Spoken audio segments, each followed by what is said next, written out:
Assalamualaikum warahmatullahi wabarakatuh. Waalaikumsalam warahmatullahi wabarakatuh. Gimana kabarnya anak-anak hari ini?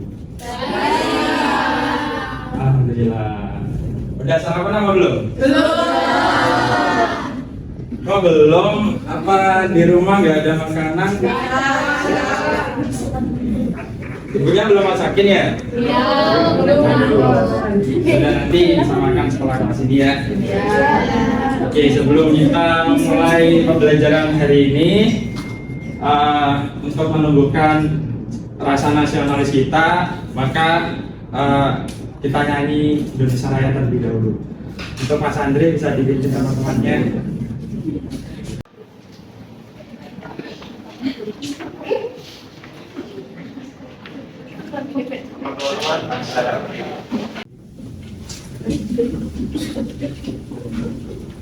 Dalam hitungan 3, 2, 1 mulai ya. 3, 2, 1. Indonesia tanah airku, tanah tumpah darahku. Di sanalah aku berdiri, jadi pandu ibuku. Indonesia kebangsaanku, bangsa dan tanah airku. Marilah kita berseru, Indonesia bersatu. Hiduplah tanahku, hiduplah negeriku, bangsaku, rakyatku semuanya. Bangunlah jiwanya, bangunlah badannya untuk Indonesia Raya. Indonesia Raya, merdeka, merdeka, tanahku, negeriku yang ku cinta. Indonesia Raya, merdeka, merdeka, hiduplah Indonesia Raya. Indonesia Raya, merdeka, merdeka, tanahku, negeriku yang ku cinta.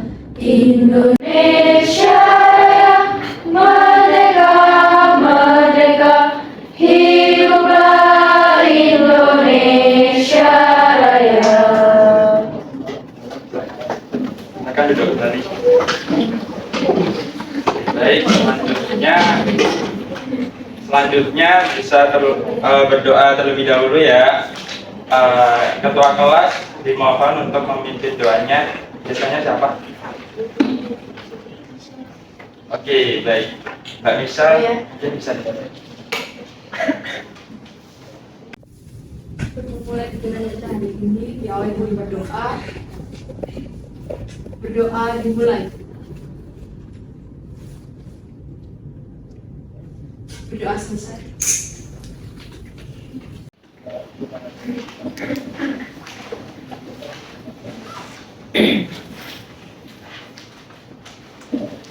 Baik, Pak absen terlebih dahulu ya.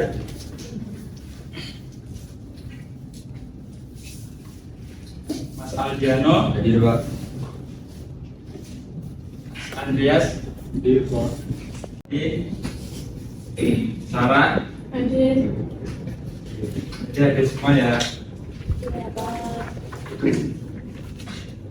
Oke nih, anak-anak, kalian masih ingat apa enggak nih dari materi kemarin? Apa tentang apa kemarin? Nah benar. Terus saya ingin mengulas kembali tentang materi kemarin. Definisi tentang perilaku konsumen itu apa sih? Ada yang masih ingat gak? Apa yuk? Oke, mungkin Mas Aldi. Perilaku konsumen tindakan dan proses pengambilan keputusan yang dilakukan individu atau kelompok saat mencari, membeli, menggunakan, dan mengevaluasi produk atau jasa guna memenuhi kebutuhan dan keinginan mereka. Dalam perilaku konsumen itu apa aja? Apa aja, ada yang masih ingat? Mungkin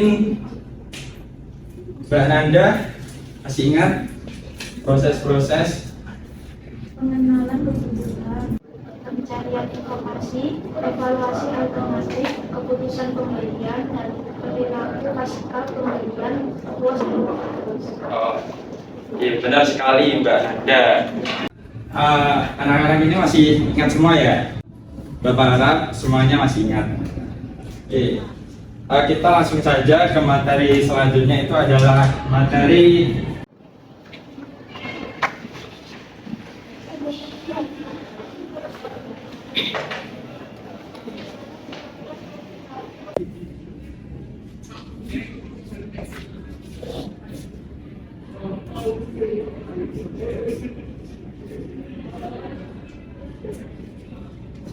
materi selanjutnya adalah materi segmentasi pasar. Sebelum kita membahas tentang segmentasi pasar, kalian ada yang tahu nggak apa itu segmentasi? Segmentasi itu membagi kelompok besar menjadi kelompok-kelompok kecil gitu. Nah, benar sekali kata Mbak Michelle. Jadi segmentasi itu adalah membagi satu kesatuan ke dalam kelompok-kelompok kecil. Nah, jadi segmentasi pasar itu sendiri itu definisinya adalah membagi suatu kelompok yang sifatnya heterogen menjadi kelompok homogen. Jadi itu kelompok heterogen itu adalah kelompok yang di dalamnya itu ada berbeda-beda sifat, berbeda-beda kebutuhan dan keinginan, dan kita bagi menjadi kelompok yang homogen yang itu bersifat kelompok yang memiliki kebutuhan, sifat maupun keinginan yang sama. Nah, selanjutnya ada jenis-jenis segmentasi pasar. Yang pertama itu ada segmentasi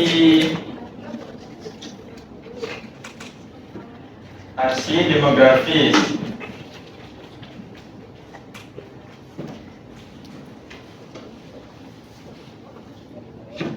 Terus yang kedua itu ada segmentasi geografis.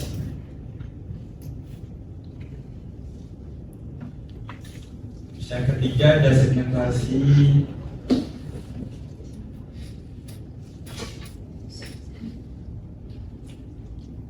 psikologis.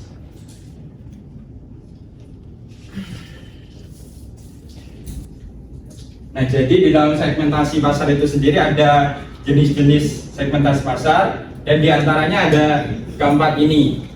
Nah, jadi ini tuh adalah masih ke dalam kelompok yang bersifat heterogen. Nah, jadi dalam segmentasi demografis, kalian bisa gak sebutin contoh-contohnya nih? Apa aja yang masuk ke dalam segmentasi demografis? Betul, yang pertama usia. Pertama, yang kedua Jenis kelamin.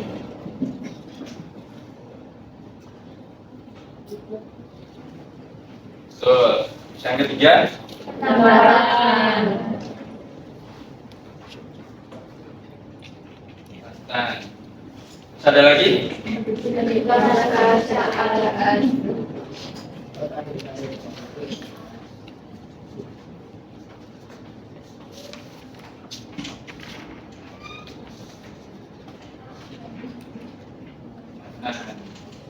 Dan lain-lain.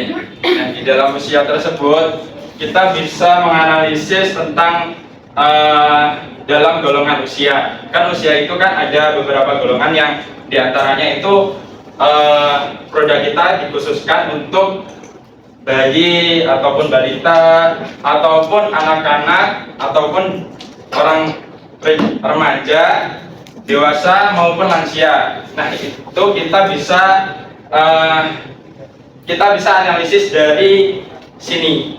Terus selanjutnya kalau jenis kelamin itu kita bisa lebih condong produk kita itu kemana, mau ke cewek ataupun ke cowok. Nah, itu kita bisa analisis juga. Kayak misal seperti kalau di usia itu bisa penggunaan kayak produk pakaian. Nah, itu kan bisa kita sasarin arahnya kemana. Terus selanjutnya kalau jenis kelamin itu produk skincare.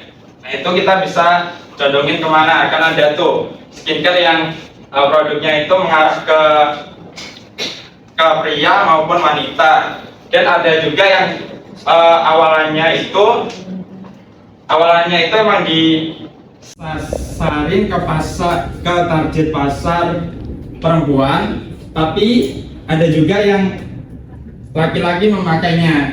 Nah, itu adalah salah satu dari pentingnya dari memahami segmentasi pasar itu sendiri.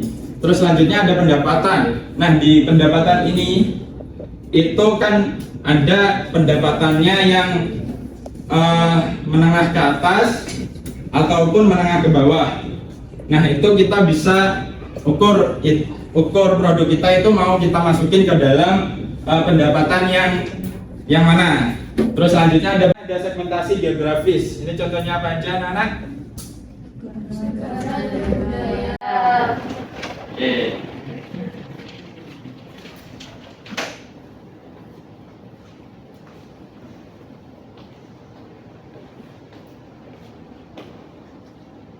Selanjutnya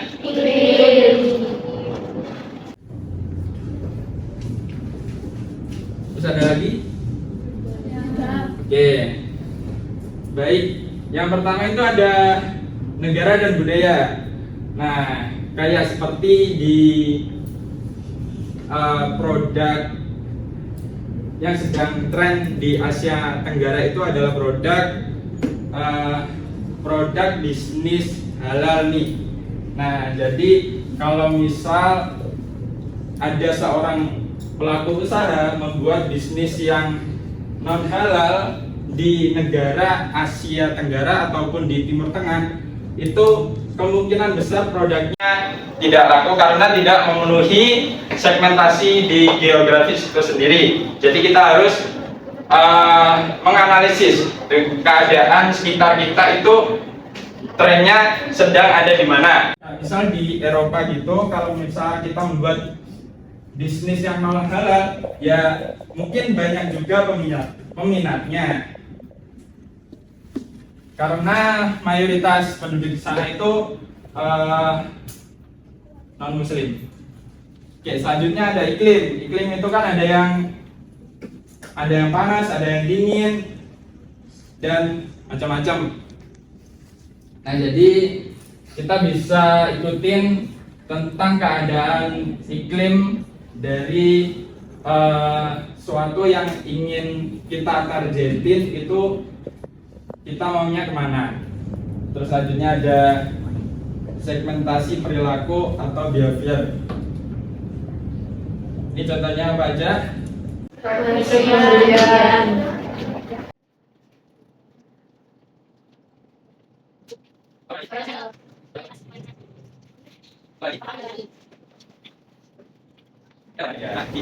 Nah, di segmentasi perilaku ini kita ukur dari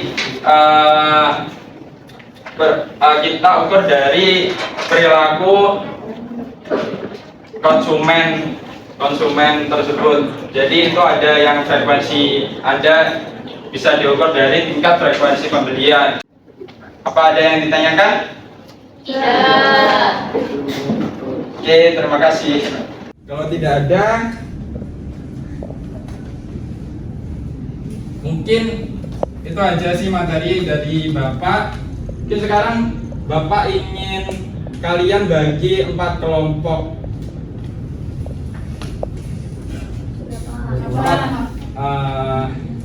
Ini ada berapa orang? 2, 3. Oke, jadi Bapak ingin kalian duduk melingkar, bisa nggak? Bisa.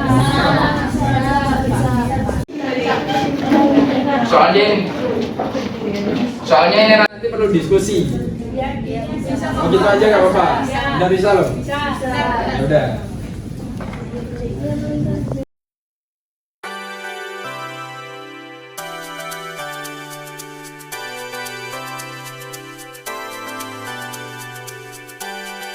Akan menjelaskan apa ya, penugasan kita. Jadi kegiatan belajar ini Bapak menggunakan metode snowball drawing ataupun bisa disebut dengan melempar bola salju. Ya Pak. Nah ini kan nggak ada salju nih. Jadi kita umpamain ini jadi bola salju. Nah jadi nanti kalian lempar, terus nanti yang dapat bisa membuka gulungan kertas ini satu persatu. Oh ya Pak. Depan kan? Oke, kita mulai dari pertama mungkin Mbak Karnesi aja deh. Kita lempar terserah kemana?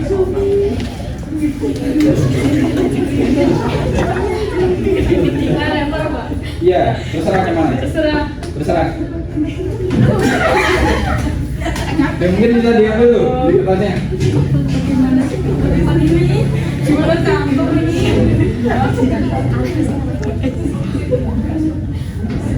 Kok nanti semua kebagian soal semua ya? Satu aja Pak ini Pak. Ya satu aja. Oh, Satu aja. tetap keluar ya Pak. Iya, yang paling keluar. Atau dilempar lagi. Dilempar-lempar. Nah.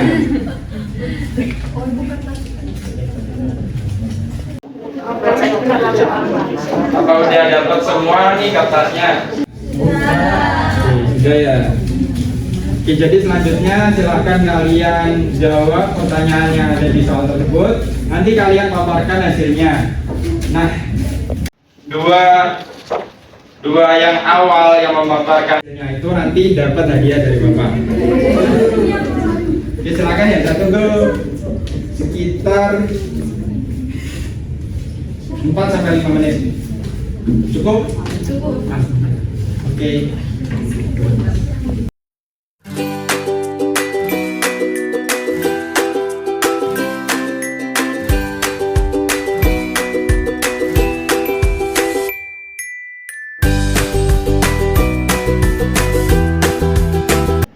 Siapa yang ingin memaparkan terlebih dahulu, angkat tangan ya. Bapak hitung. 1, 2, 2.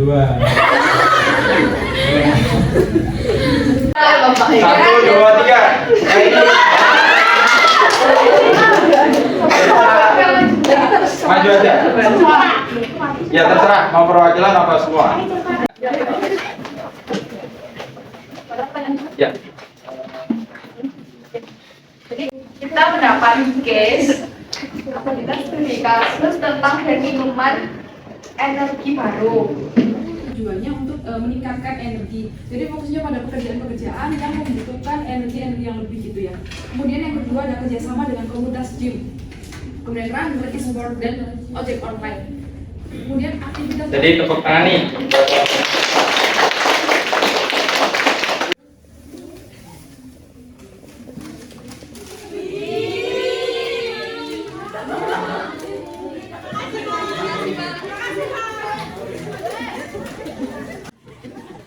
Aja nanti. Oke. Terus selanjutnya penutup siapa yang bisa memberikan kesimpulan? Oke, kalau punya. Ya sama Mbak Maria, silakan. Nanti dapat. Jadi segmentasi pasar itu merupakan peran penting dalam pemasaran yang membagi pasar heterogen menjadi kelompok homogen berdasarkan karakteristik demografis, geografis, psikografis, dan juga perilaku.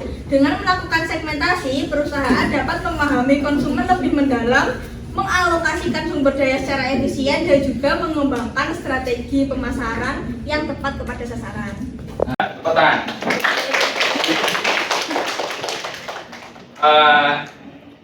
Jadi kesimpulannya itu segmentasi pasar itu dapat membantu, itu adalah dasar untuk menyusun strategi pemasaran, dan itu sangat berguna sekali untuk seorang pelaku usaha. Nah, dan selanjutnya adalah kenapa kita hari ini mempelajari segmentasi pasar ini, karena tujuannya adalah Bapak ingin kalian itu memahami tentang konsep, tentang proses-proses, tentang jenis-jenis segmentasi pasar, dan kalian dapat mengimplementasikan terhadap kasus-kasus segmentasi pasar yang ada di lingkungan kita maupun di bisnis kalian nanti. Nah, dari pembahasan tentang segmentasi pasar ini, apakah ada yang ditanyakan? Oke, baik. Kalau tidak ada, terima kasih atas partisipasinya. Terus sebelum menutup pembelajaran kali ini, Bapak harap kita berdoa terlebih dahulu. Oke, Mbak Misal bisa dipimpin lagi. Baik, untuk mengakhiri pembelajaran kita hari ini, alangkah baiknya kita menutupnya dengan doa. Berdoa dimulai. Berdoa selesai. Terima kasih anak-anak. Oke, untuk pertemuan minggu depan kita membahas tentang targeting pasar dan positioning ya. Dan ini adalah sangat terikat sekali dengan segmentasi pasar ini. Dan untuk tugasnya nanti Bapak share di grup kalian dan nanti kumpulkan di Google Drive. Oke, terima kasih semuanya. Cukup sekian dan terima kasih. Bapak tutup. Assalamualaikum warahmatullahi wabarakatuh.